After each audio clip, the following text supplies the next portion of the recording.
Hi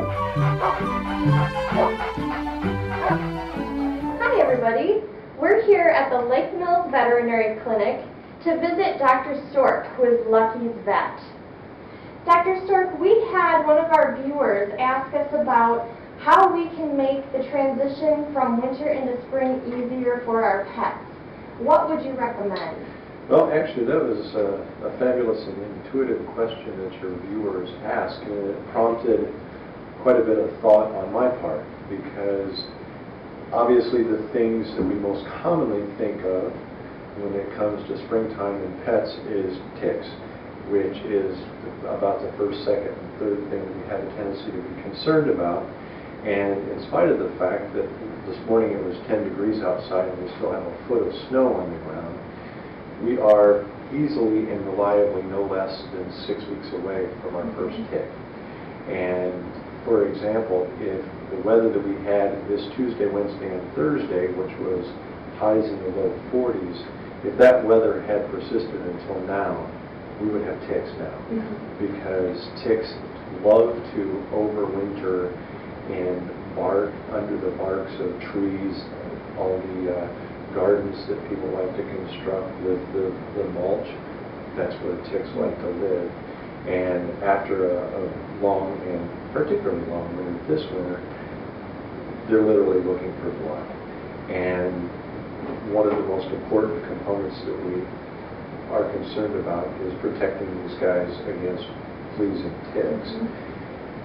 And of course, heartworm disease, which we see heartworm disease a fraction as much as we once did.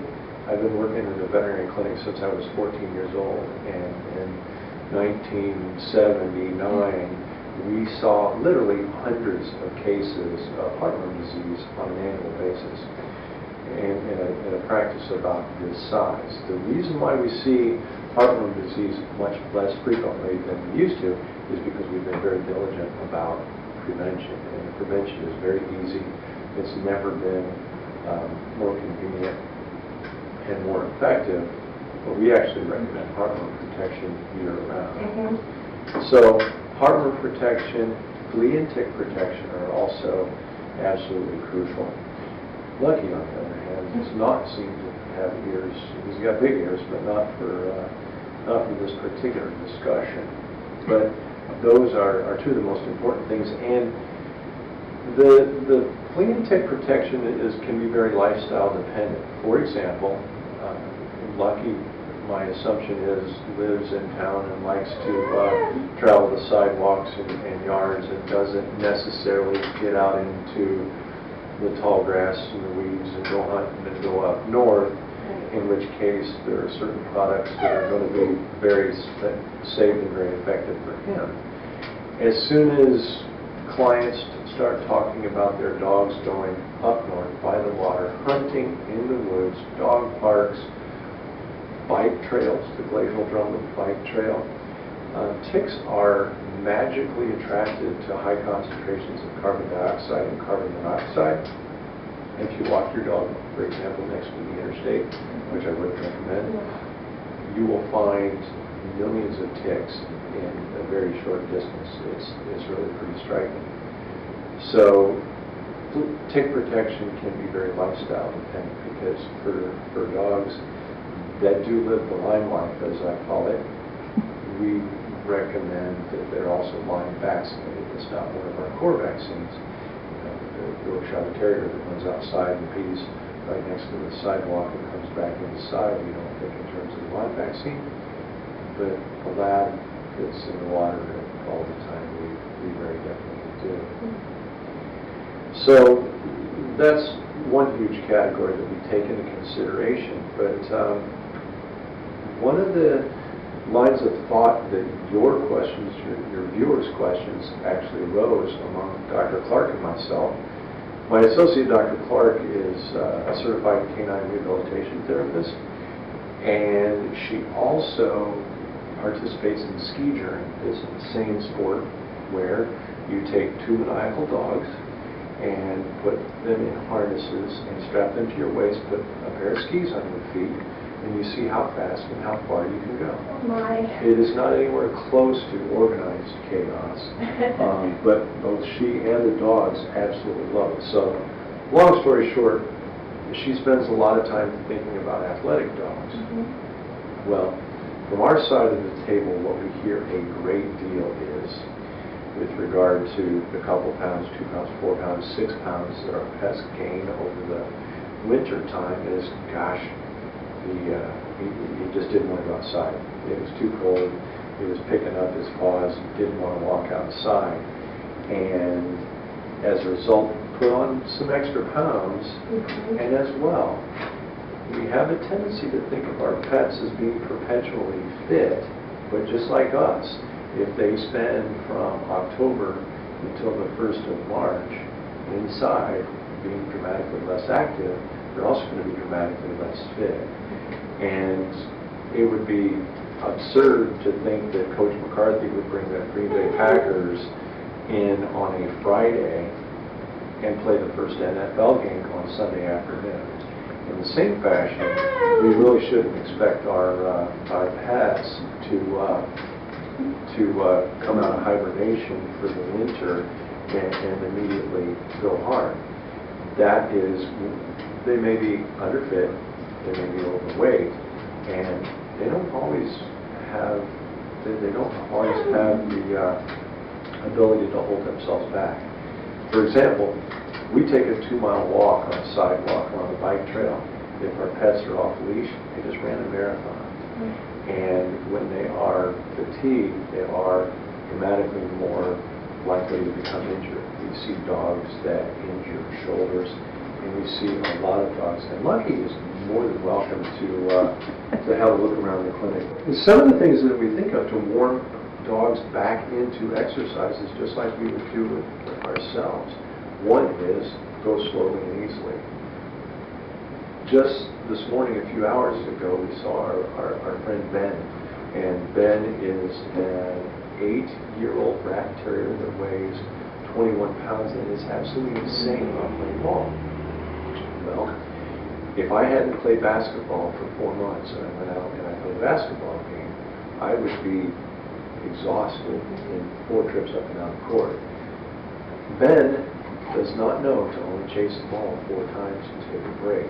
He's going to keep chasing that ball, making very sudden movements, planting and pivoting until well after he's tired.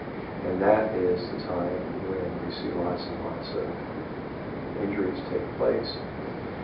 Another thing that Dr. Clark brought up that not everybody thinks of, what do we hear about being athletic ourselves? Hydrate or die. And you can't tell your dog, well, you can tell your dog that you're going to go for a walk in 2 hours, but he may not take that as a sign to go over and take a big drink of water so he's well hydrated. We also want to be very careful that when our pets are in the throes of exercise, running, panting, that's not the time for them to take a big drink, because there's a condition called gastric dilation volvulus that can be life-threatening and is common among dogs that eat or drink excessively while they're extremely worked up. So what Dr. Clark will do is she will prepare a bowl of baked water, meaning you take some canned food, for example, intestinal low-fat or whatever you might prefer. You might even take a little bit of leftover gravy, a little bit of leftover mashed potatoes, mix that in with a bowl of water. The enormous majority of dogs will drink it. Therefore, they get started in the training program well hydrated.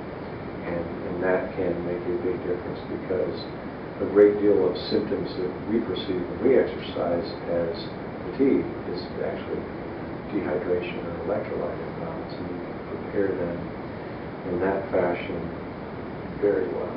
We see more dogs get hit by cars, and we also see more dogs that go missing because either the owners were more diligent or the dogs didn't want to be outside before it got warm, and owners will still turn them loose, or they'll slip their leashes, or they'll take off, and that's when they go missing and they get hit in the car. So something so common, so obvious as restraint.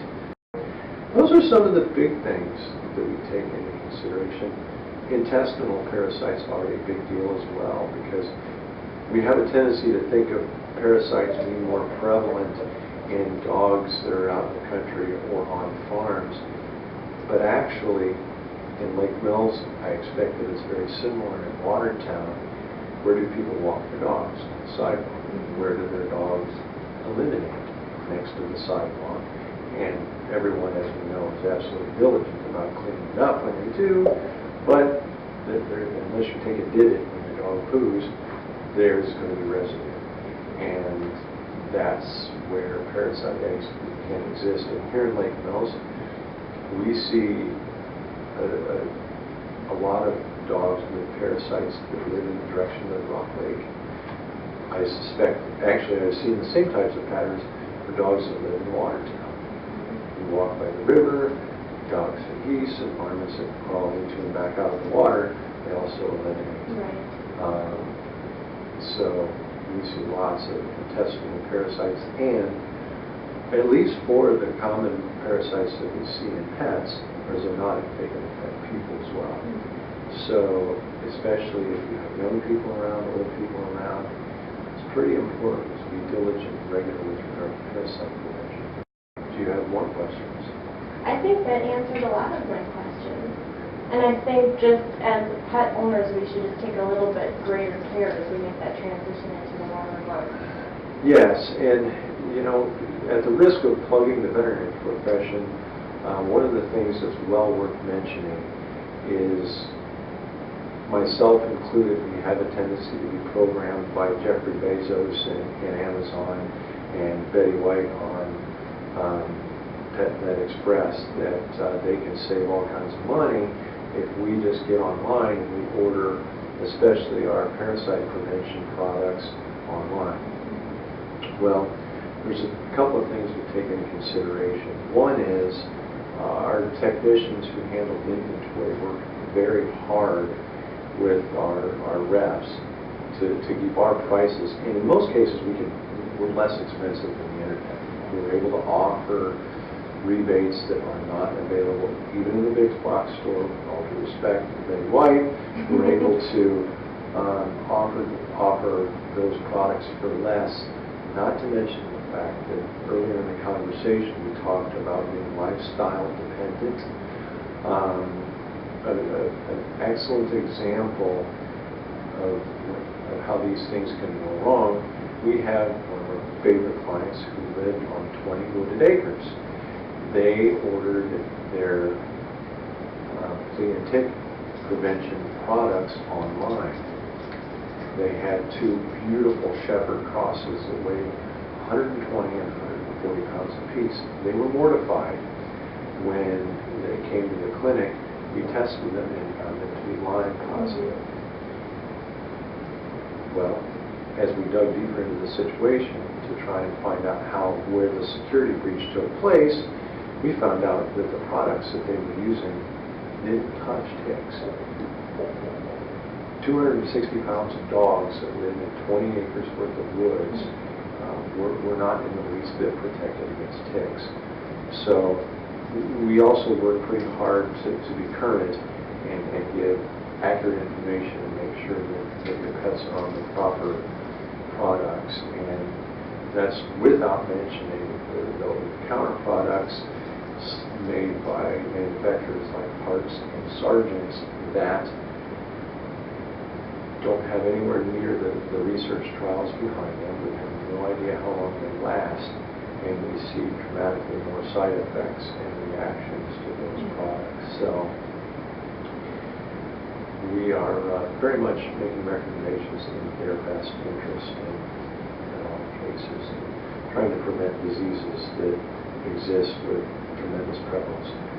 I'm confident that 15% to 20% of the dogs that we test for Lyme disease this spring will be positive as a result of last year being an amazing year for ticks.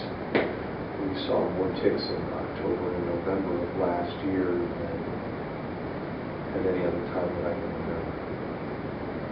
So. Well, thank you so much for allowing us to come visit and for taking the time to answer our viewers' question today. It was a wonderful question, and we're happy to do it. Thank you very you. much. Thank you, Lisa. Okay. Thanks for tuning